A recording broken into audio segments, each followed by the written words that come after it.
Assalamualaikum Mbak Aat. Waalaikumsalam Ibu. Senang sekali bisa bertemu sama Mbak Aat walaupun di via Zoom ya. Bagaimana kabarnya hari ini Mbak Aat? Alhamdulillah baik Ibu. Kalau Ibu sendiri bagaimana kabarnya? Alhamdulillah kabar Ibu baik.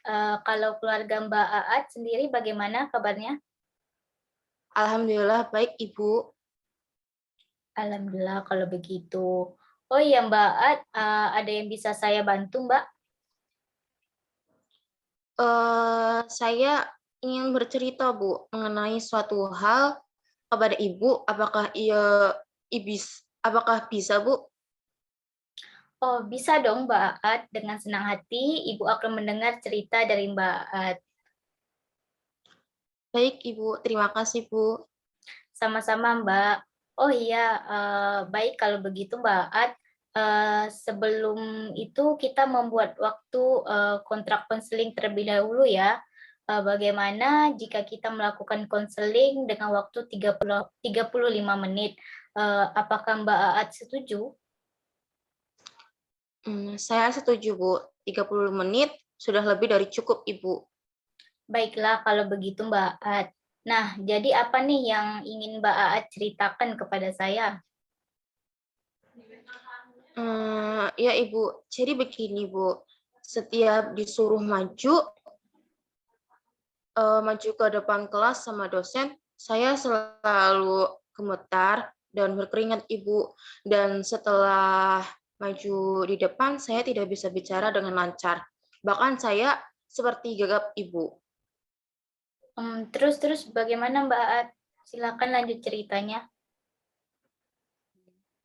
Tapi Ibu, saya ingin sekali saat disuruh maju di depan kelas, saya ingin bisa bicara dengan lancar tanpa terbata-bata dan tidak gugup seperti teman-teman yang lain, Ibu.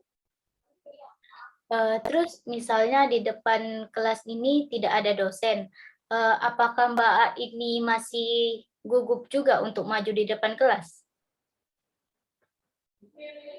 Ya, ya Ibu, walaupun di kelas tidak ada dosen, saya tetap gugup, Bu, tapi tidak segugup jika ada dosen. Terus juga saya malu ketika teman-teman mulai memperhatikan saya. Oh, seperti itu ya, Mbak. Kalau gitu berarti, Mbak ini, termasuk tidak percaya diri untuk tampil berbicara di depan kelas dan, di depan orang banyak. Begitu ya, Bu? Iya begitu Mbak At, kenapa saya bilang seperti itu, karena, setiap kali kamu maju di depan kelas, kamu merasa malu, gemetar, bahkan, sampai gagap bicaranya. Nah, itu tuh merupakan indikator, dari kurangnya percaya diri seseorang. Nah, supaya masalahnya lebih jelas lagi, eee, bolehkah Ibu bertanya kepada Mbak At? Iya boleh kok, Bu. Eee, saya, bisa memahami tentang permasalahan yang Mbak Aat alami saat ini. Nah, jika Ibu punya satu angka nih, 1 sampai 10, seberapa besar rasa tidak percaya diri Mbak Aat saat tampil di kelas? Saya rasa mungkin di angka 8, Ibu. Di angka 8 ya? Wah, ternyata lumayan juga ya Mbak Aat mengalami tidak percaya diri ini.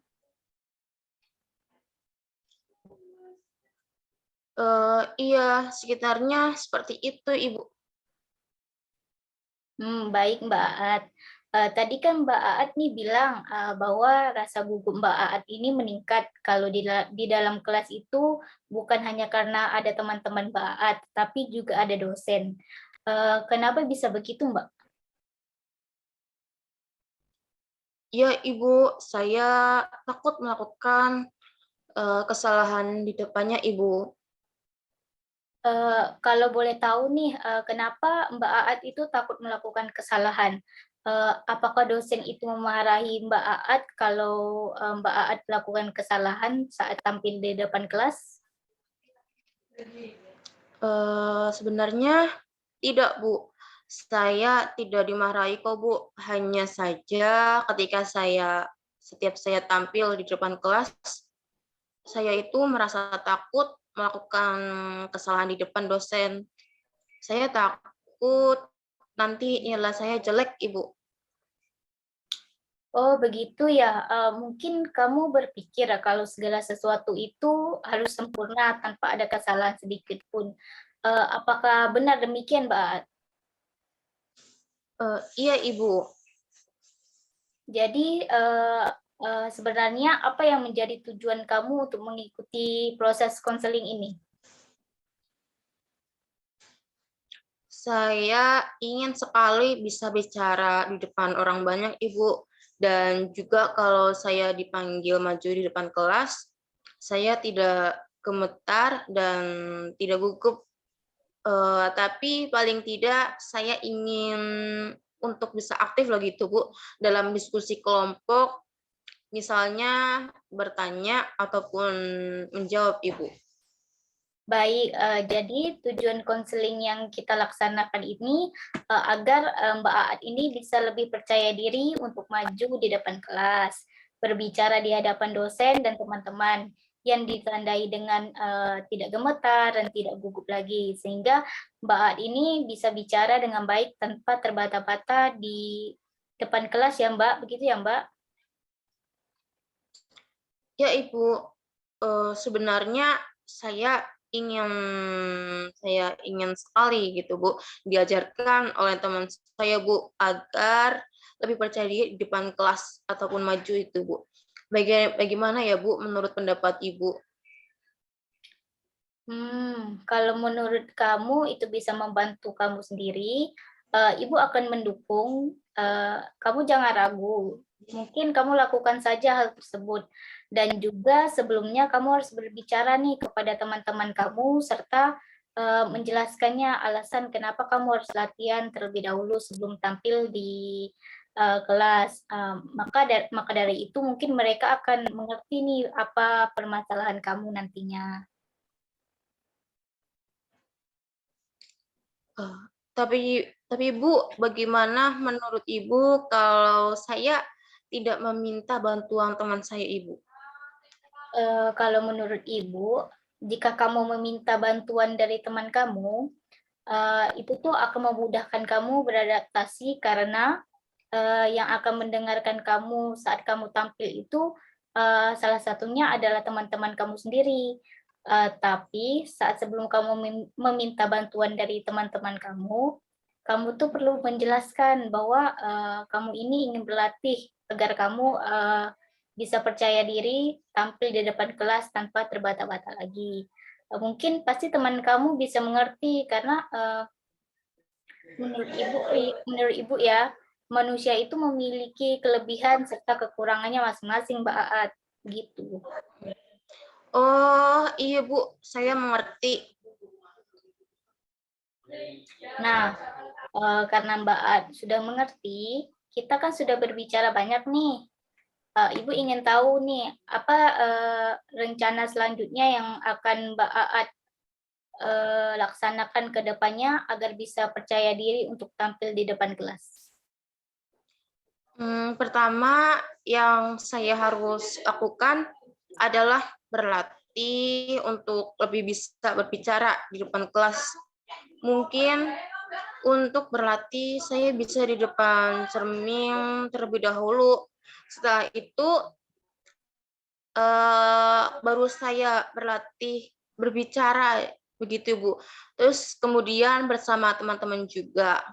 Yang kedua, sebelum tampil di depan kelas, saya akan berpenampilan rapi sehingga saya akan merasa lebih percaya diri. Dan kemudian tidak lupa juga saya harus berdoa terlebih dahulu sebelum tampil di depan kelas. Saya rasa itu yang akan saya lakukan, Ibu.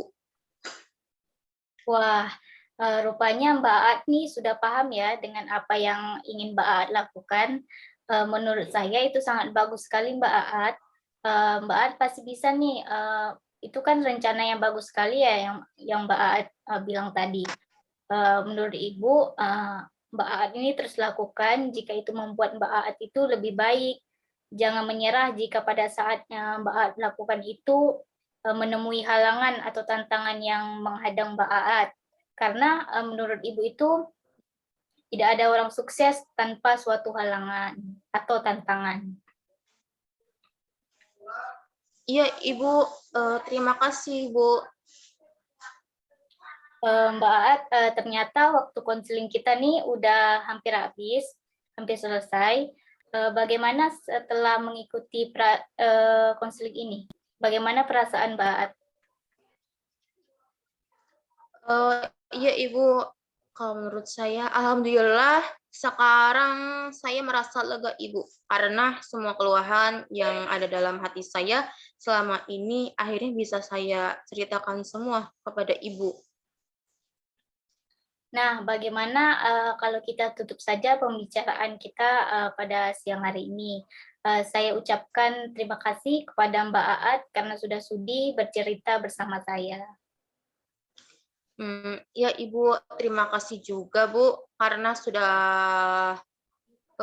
mengasih solusi terhadap permasalahan yang sedang saya alami saat ini, Ibu. Baik Mbak Aat, sama-sama.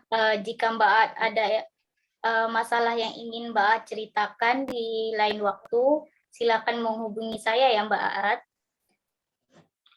Baik, Ibu. Kalau begitu, Ibu izin keluar dari Zoom dulu ya Mbak Aat. Selamat siang. Assalamualaikum Mbak Aat. Selamat siang, Ibu. Selamat siang, Ibu. Wassalamualaikum warahmatullahi wabarakatuh.